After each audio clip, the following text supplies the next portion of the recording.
And hello, good people. I guess that's my version of good morning, good afternoon, good evening, and whatever. Well, if you see most of my YouTube videos, if you're a returning viewer or subscriber or a new viewer, I usually say good morning, good afternoon, good evening, and whatever time zone you're in. But in this case, yeah, funny story. This is kind of my third attempt trying to do this live stream for this video because the other two live streams I tried to do for this wasn't done. So I'm gonna just get straight to the point because this is my third time attempting this, and hopefully we get straight to the point. I was gonna show you like pretty much my step-by-step voting that I did for each game, but I'm just gonna show you what I voted for, and that will kind of that'll show you what I voted for. And of course, guys, this is my personal list, my personal opinion of what games I voted for. So, of course, if you're going to say, this should have won Game of the Year, too bad, too sad. Or, you know the expression, too bad, so sad. I'm basically going to vote for what I want. I already have voted. Okay, so give me just 1 minute. Alright, so here's what I voted for, if it actually worked. Okay, cool. And I'll show you real quickly of what I voted for, and I'll go by each category, and I'll just kind of give you like a short synopsis of why I think, hey, this game is pretty much suited for this game of the year, and so on and so on. Alright, so obviously the game that's highlighted in color compared to the ones in black and white, that's the game I obviously voted for. And for the people who actually watched the videos before,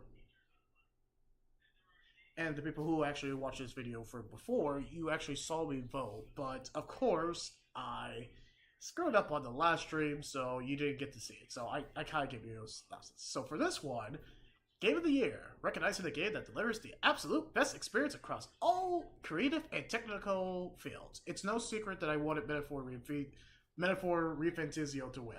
There, I said it. Because there was Astrobot, Balatro, Black Myth, Wukong that everyone's loves dearly. Elden Ring Shadow of the Erdtree, which I've been seeing a lot of people butthurt or really pissed off. I've been seeing a lot of people pissed off that Shadow of the Erdtree, or it's a DLC. What is a DLC at Game of the Year? Because it was that good. And also it's because people really the credits want Elden Ring. You can tell that the critics and some people who reviewed the game are banking Elden Ring Shadow of the Erdtree to win because they love Elden Ring. If you love Elden Ring for 2022, well, it won in 2022, so they really want Shadow of the Erdtree to win. And then we got Final Fantasy VII Rebirth, which I'm not shocked that it's here because I've been hearing lots of solid things about this. They even had a behind the scenes of what people thought when they beat the game. Even Maximilian Doom was on it too, so clearly it's doing its job well. And of course, Metaphor ReFantazio. I voted for Metaphor ReFantazio because I think it delivered on story, characters, especially the characters, along with the characters, the gameplay, the fantastic music, and everything across the board. Everything, all the stuff that it needed to check, like in terms of my check parts, it definitely delivered. Alright, let's move on. No, I will. There are 3 games I absolutely want to win. There are 3 games: Metaphor ReFantazio, Final Fantasy VII Rebirth, or Astrobot. Even though Final Fantasy VII Rebirth is a remake, and I feel like a remake shouldn't win, and it's okay if it does, but if it doesn't win, that's okay. But I really am banking on Astrobot, Final Fantasy VII Rebirth, and Metaphor ReFantazio. I want Final Fantasy to have a win. They only been nominated for Game of the Year, but they never won Game of the Year. I wanted to win. They just never will. And I know why. Anyway, moving on. Now, the next game I voted for, just to kind of finish this, well, hurry this up. Okay, Best Game Direction, awarded for outstanding creative vision and innovation in game direction and design. As much as I wanted to vote for, let's just say, Astrobot or Final Fantasy VII Rebirth, I think they're more at the technical side in terms of like game direction in general. Metaphor ReFantazio. If you have a menu system where it looks like it's a paintbrush, like they took all that attention to detail and paintbrush it, and I'm still amazed of how the menu system look in Metaphor ReFantazio. Metaphor Refantazio clearly wins in that direction. I think it has strong game direction. This is stuff that I want them to have vision. This is standards I want to have. Alright, let's move on. I guess clearly my fanboy is showing for Metaphor Refantazio. Am I right? Or am I right? Alright, best narrative. Now, this one, good categories, but I'm leaning towards Final Fantasy VII Rebirth. It's just because it comes from a classic series, Final Fantasy VII. It's a fantastic game back in those times, and so you're just remaking it.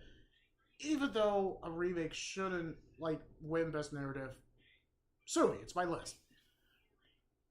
The second game I wanted to win was, of course, Metaphor Refantazio, and if that didn't win, then Silent Hill 2, even though that's a remake. I mean, I'm not disagreeing that Senua's Saga Hellblade 2 should not win. I wonder if I was beyond that. Well, it doesn't matter. Yeah, as much as I wanted Final Fantasy VII Rebirth, I'm gonna try. Oh, that's cool. Well, anyway, as much as I was wanting, let's just say Metaphor Refantazio, I feel like, in terms of the narrative, it's just because Final Fantasy VII has the original Final Fantasy VII back in it that it can get away with best narrative. And for outstanding storytelling and narrative development, of course, Final Fantasy VII Rebirth in spades, because it has so much lore and storytelling from Final Fantasy VII, the original one. I think if it wins best narrative, cool. If it doesn't, Metaphor Refantazio is my next one, Silent Hill 2. And I'm not saying that Like a Dragon Infinite Well did not just put all the stops in their storytelling. I know. Just the fact that Kazuma Kiryu has cancer. That's storytelling that you just can't ignore. That's storytelling that is, there's personal stakes done well. And plus the Yakuza story has been absolutely fantastic as far as I've seen. You don't even need the reviews. You can tell that there's some passion and love that goes with the Yakuza stories. So if it doesn't win best narrative, I'll be sad, but it's okay because of the contenders we got. And Senua's Saga Hellblade 2, I'm holding off. And even if it doesn't win, that's okay because we have Hellblade 1. I think it absolutely was just dripping with storytelling in the best way. Now, moving on to the next one. Obviously, Final Fantasy VII Rebirth. I'm biased, of course. But JRPGs never disappoint me with, JRPGs and RPGs usually, they don't disappoint me with storytelling.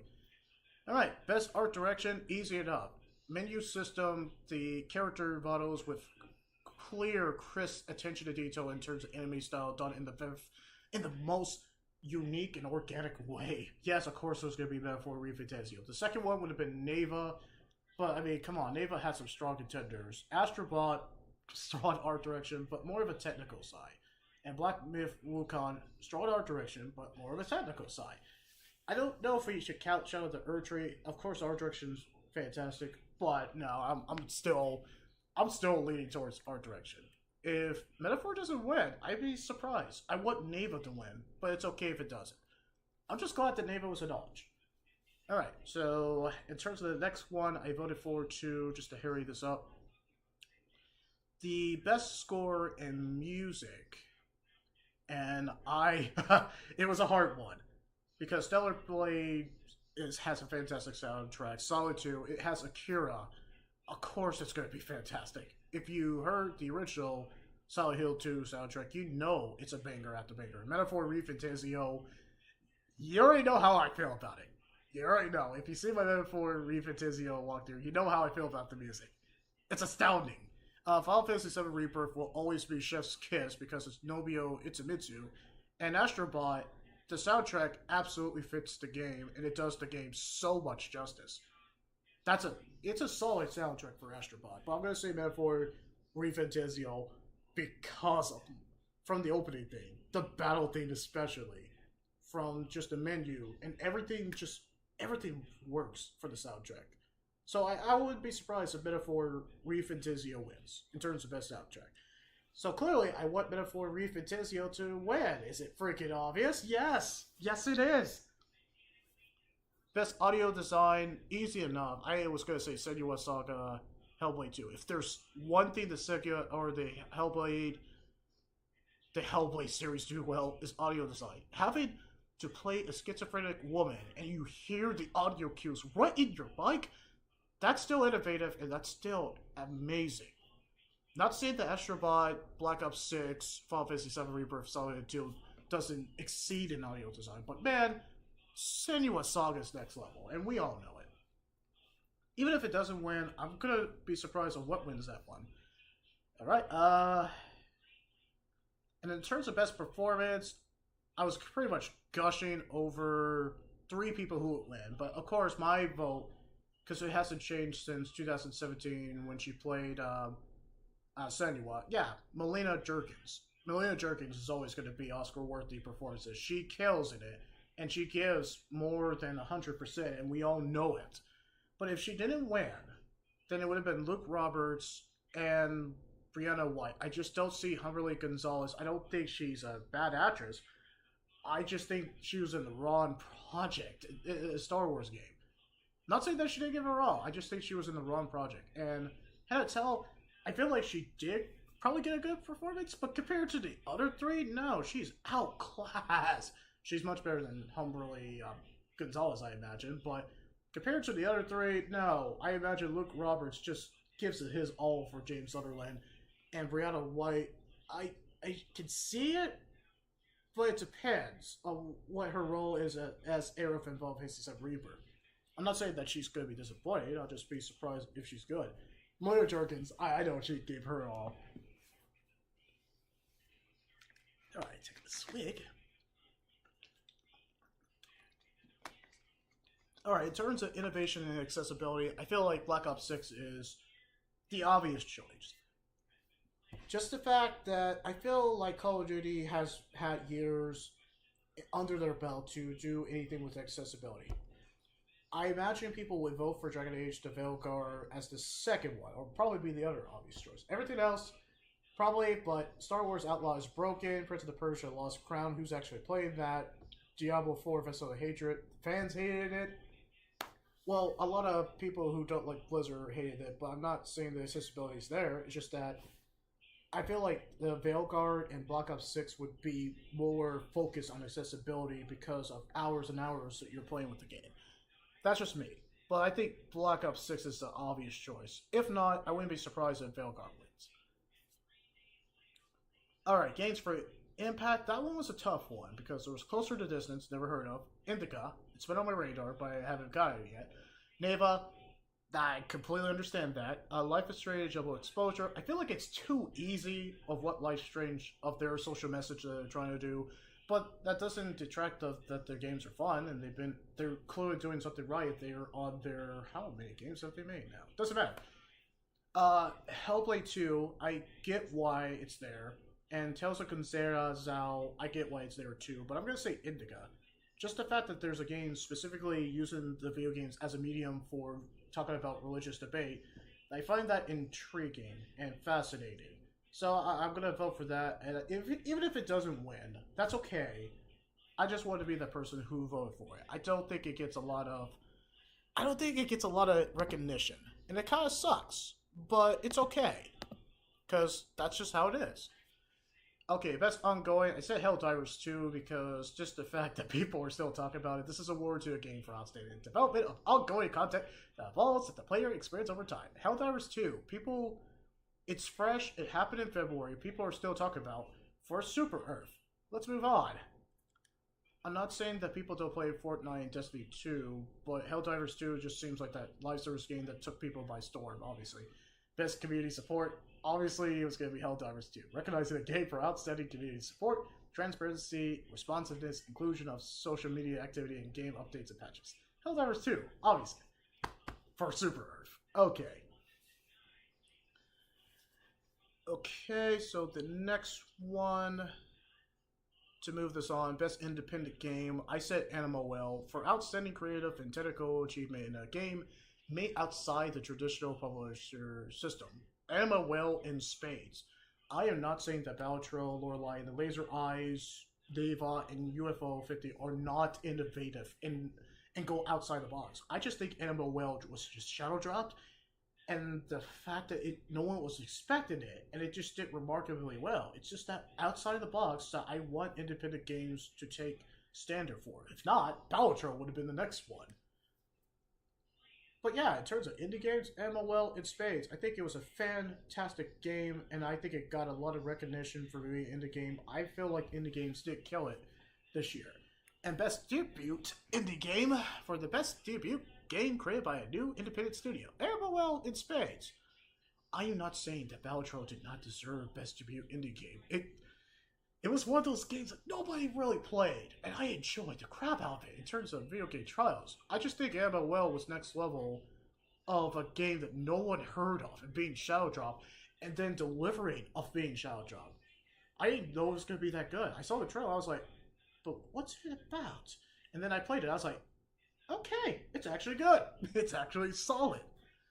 Now, the Pocket Squire is good too, but MOL is so next level, and we all know it. Alright, best mobile game. I skipped it. It's just the fact that most of these games, except for Pokemon, Trading Card, Game Pocket, and Wuthering Waves, and AFK Journey, there's not really a whole... Like, most of these games are on pretty much consoles, so I didn't want to count that, and I was like, I don't care. Best VR, AR, I didn't care. I haven't seen VA, or it's not VA, VR game besides Half-Life Alyx that has, like, literally just, my mind was blown from it. Besides Half-Life Alyx, nothing, and that Walking Dead game, Saints and Sinners, nothing VR has really just amazed me. That I'm like, I would buy that game. No, it's just no. There hasn't been. Best action game, it was a tough competition, and it's going to be tough. And I wouldn't be surprised if Helldivers 2 won Best Action Game or Black Myth Wukong. The obvious choice would be Black Myth Wukong. I'm saying Stellar Blade, though. That's my personal preference. Because I actually got to play it, if I got to play Black Myth Wukong, then my opinion would probably be different for Best Action Game. But since I played Stellar Blade, that bias is kind of there, and it's just freaking, it's so boss. It's so boss with its action. And you could say it's kind of Dark Soul-ish, but it's really hack and slash. The best kind of action and slash. I hope it wins. If it doesn't win, that's completely okay. If it does win, sweet. Alright, next category was Best Action Adventure. The obvious choice is going to be Astrobot. I mean, looking at the other ones, Astrobot is just PlayStation's love letter to Mario, and it's such a winning factor, a winning formula that people will immediately vote for Game of the Year because people love Astrobot. It helped PlayStation kind of redeem themselves after Concord, so of course it's what people wanted. Astrobot is what people wanted, and it's what I wanted too. I love Astrobot. If I get to play it, if I got the opportunity to play it, oh yeah, I bet I'm gonna love it. I'm probably gonna get a high score. But yeah, in terms of action adventures, I think the next one it would have won was Silent Hill 2 or Prince of the Persia: Lost Crown. I'm not saying that Legend of Zelda: Echoes of Wisdom shouldn't win, but it is kind of a DLC. But I'm glad it was acknowledged. I imagine it's a fun game, and I'm glad it's getting acknowledged at least. Alright, best RPG. And I was excited about this one. I wish you saw my reaction. Well, not seen. Heard my reaction when I first did it. Best RPG for the best game design with rich player, character customization, and progression, including massively multiplayer experience. Okay, so obviously Dragon's Dogma 2 is not going to win because I know some of the fans were not happy with it, whoever's played the first one. But in terms of my best RPGs, this was a tough one because Shadow of Erdtree, I feel like they gave it their all for DLC. But I'm going to say Metaphor ReFantazio. It hit all the RPG mechanics that I love. It was fun. It was innovative. It pretty much experimented with its RPG mechanics that I'm familiar with, but it innovated it in a way that it made it fresh. It had all the cool RPG stuff. Even though there's not a lot of character customization, there's character customization and experimentation in the abilities. I'm not saying that Final Fantasy VII Reapers as an RPG is weak. Oh, absolutely not. But when you compare it to Metaphor ReFantazio is next level. And I'm not ignoring Like a Dragon Infinite Wealth. I just don't think it can match the other ones in the categories. I think it's fantastic. I bet its RPG mechanics are great. But when you compare it to these ones that have been RPGs from their get go, yeah, Like a Dragon, you just became RPG since Like a Dragon. It's kind of you're at a disadvantage when these other ones have been doing RPGs since their first debut games. They're they're well crafted in this thing. So of course I'm gonna vote for Metaphor ReFantazio. That's kind of like about four I probably did. It's a lot. I know I did a lot, of course, for Metaphor ReFantazio. I don't regret it. I so don't regret it. All right, best fighting game, easy. Tekken 8. I'm not saying that Dragon Ball Sparking Zero, Grand Blade or Grand Blue Fantasy versus Rising, and Marvel versus Capcom Fighting Collection Arcade Classics are not fantastic fighting games. But Tekken 8 is next level. Tekken 8 took already a familiar formula that we already have become accustomed from Tekken, I guess Tekken 5, if we really want to be technical, to Tekken 7, and they just completely do a complete 360, add new fighting mechanics, new fighting stances, and combo breakers, and other cool extra nuggets that no one was expecting from Tekken 8, and they just elevate it. It's cool. Oh no, I want Tekken 8 to win. It's an obvious choice for Tekken 8 to win. Nobody really cares about the fighting game set for myself, and I guess Maximilian Dude and some other fighting game enthusiasts would be freaking voting for Tekken 8. Everyone knows we're going to vote for Tekken 8. The other obvious choice is Dragon Ball Sparking Zero or Marvel vs. Capcom Fighting Arcade Classics, because people want nostalgia. If you're nostalgic for Dragon Ball, you're going to vote for Sparking Zero. If you're nostalgic for Marvel vs. Capcom, you're going to vote for that. Because I'm going to take you on a ride. It's too easy. But anyway. Oh, man. Tekken 8. I want Tekken 8 to win, though. It's an obvious choice, and it already... Fans were going crazy on it, too. Best family, Astrobot. It's not even worth acknowledging. We kind of remember... Yeah, it's kind of obvious. Princess Peach Showtime came out. I forgot about that. Super Mario Party Jamboree is just another Mario Party game. If you play one, you play them all. Legend of Zelda, I cut it. That would be cool if it won, but if it didn't, it's Astrobot. And it's a popular choice, and I get it. It's an obvious choice. But let's face it, it's a adorable Astrobot. Of course people are going to vote for that. It's basically the menu of PlayStation, or Mario for PlayStation. Alright, best sim and strategy that nobody's really looking at. It's the best game. Focus on real-time or turn-based simulation or strategy gameplay. Unicorn Overlord.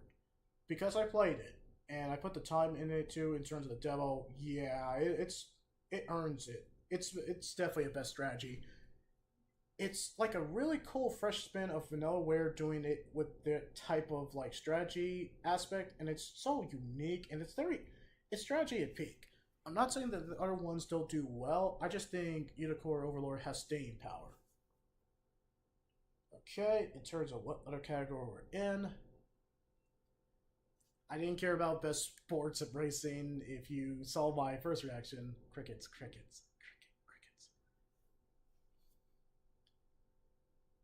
Best multiplayer, obviously I was going to put Helldivers 2 because for Super Earth. I mean, we could count Tekken 8 as best multiplayer, but let's face it, it's down to Call of Duty Black Ops 6 and Helldivers 2. Of course, we're all going to do for Super Earth. And plus, they have a national theme. Black Ops 6 has The Truth Lies, but they don't have a national theme. That's where Helldivers 2 wins, obviously. Alright, best adaptation. Okay, it was Arcane, Fallout, Knuckles, Like a Dragon, Yakuza, which sucked. Tomb Raider, The Legend of Lara Croft, which also sucked pretty bad. I'm gonna say Fallout, even though people are gonna naturally pick Arcane. I completely understand why, because it is a fantastic series. But in terms of something that just came out, Fallout. I don't know. I just think they nailed the Fallout tone that we all know from the tone. I think it's pretty fantastic. They did extremely well. I am not dissing them. I think they did extremely well for that adaptation. All right, anticipated game. Most anticipated game, recognizing an announced game that's demonstratively illustrated potential to push the gaming medium forward, well, love is a long, long road. Of course, it's gonna be Grand Theft Auto 6. People are naturally gonna pick Grand Theft Auto 6. My wife enjoyed the crap out of that trailer, and she would pick Grand Theft Auto 6. I mean, come on. Tom Petty, Love is a Long Road, Grand Theft Auto 6 of an established series from a company who knows what the heck they're doing. It's naturally going to be Grand Theft Auto 6. I'm not saying if Grand Theft Auto 6 wasn't coming next year, then naturally people would pick either Ghost of Yote or they're going to pick Death Stranding 2 on the beach. Obvious choices. But it's because Grand Theft Auto 6 is a cultural and phenomenal impact. It's gonna win. It's gonna win most game. And if it was gonna be Game of the Year next year, Grand Theft Auto 6 or Ghost of Yote, I guarantee it. I'm not saying that Death Stranding 2 would not win, but let's face it. Look at its competition. Content creator.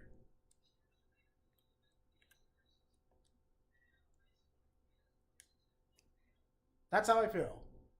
I'm not saying that the content creators shouldn't be acknowledged. I just think they should have their own awards. Cool. I feel like there should be a content award or content creator award separately from the Game Awards. I mean, that's cool, but it's worth knowledge. Best esports game.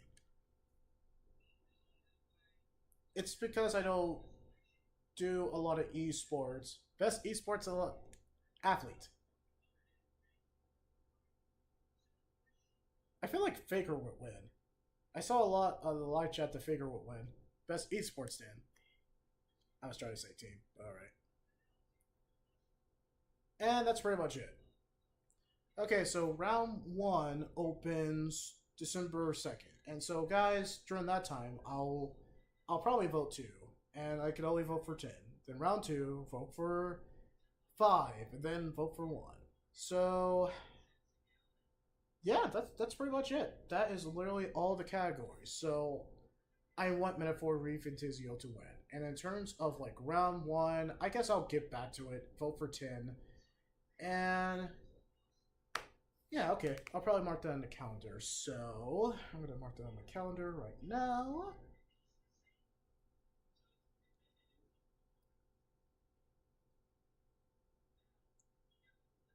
Okay, so that's vote.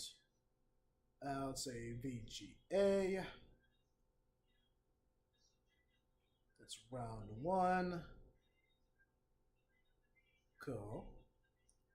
And the next one is December 5th, obviously, because you guys are looking at this too. Is also going to be VGA. And that's round 2. Because we gotta do this before, even though it doesn't make a difference. And let's face it, is this gonna be rigged or just gonna be kind of designed to kind of like, oh, this is the obvious choice, this is the safe choice, instead of something that nobody was expecting? Yes. So I wouldn't be surprised, like what Doc was saying, that Shadows of the Erdtree would win, because that seems like the natural obvious choice, because people love Elden Ring. If you love Elden Ring from 2022, then obviously you're going to pick Shadow of the Erdtree. That seems like the very safest choice. And that, I wouldn't like that. And I know why I wouldn't like that. Having a DLC just win it. It would be a safe choice, but you don't want video games to be set to that standard. That a deal, oh, okay, I don't have to put a full game. I'll just put a DLC of a game that people already like. Yeah, that's all good, but you're not pushing the envelope. You're not evolving, or you're not making video game innovation, or just making video games a standard. You know Baldur's Gate 3 from last year, why it won? Because it changed the video game landscape. It set a standard of, hey, video game developers, you actually gotta try hard. Or more specifically, hey, video game companies, this is what people love. This is what you should aspire to hit that level. That's what you want to compete to. You want to be as close to Baldur's Gate as you are, as close to it. Or Elden Ring set that standard too. You want to have future developers debut indie games to compete, to outdo that Game of the Year. Otherwise, what's the point? If you have a DLC that wins, that you're just kind of setting that standard like, oh, okay, I guess I don't have to try hard. People will love DLC or whatever I get, and even if it's broken, people will love it. And that's not what we want. That is not what we want. We want to see a new game. We not only want to see a new game that just pushes the envelope that nobody was expecting. We want a new game that will just be innovative, creative, push the envelope, be, I guess, not like offensive, but it's okay if it's offensive, if it's going to be like something that's making a point. We just want something that's not going to play it safe. We want it to be outside the box. And there were some games, mind you, there were games that I could see that is pushing the envelope. Some people might be mad that basically Elden Ring and Shadow Erdtree win. Okay, but this is what I expect from Game Awards. But if Metaphor ReFantazio or Astrobot or Final Fantasy VII Rebirth, that's completely cool. I would prefer if Metaphor ReFantazio or Astrobot because I want games like for next year to have a standard of how to outdo it. Even though I think 2024 was limited and low on games, I think there were still games that were still great and still fantastic, but nothing mind blowing like last year or 2022. We had some solid games, banger after banger after banger. And guys, that's all I'm gonna leave it with. I think I covered this. I know this is pretty short and live stream. So for the next time for this one, I'll go ahead and do it round 1, December 2nd, and I'll just kind of like, okay, here are the nominees. This is what I'm going to be voting for, and I'll do the same thing like round 2 and round 3. And of course, you can leave that like, comment, or subscribe. What game do you think will win Game of the Year? That's the most important thing. Or what game from the categories I briefly show you, you think or you want to personally win? Best RPG, Metaphor ReFantazio, come on, come on. Okay, well, I guess I'll see you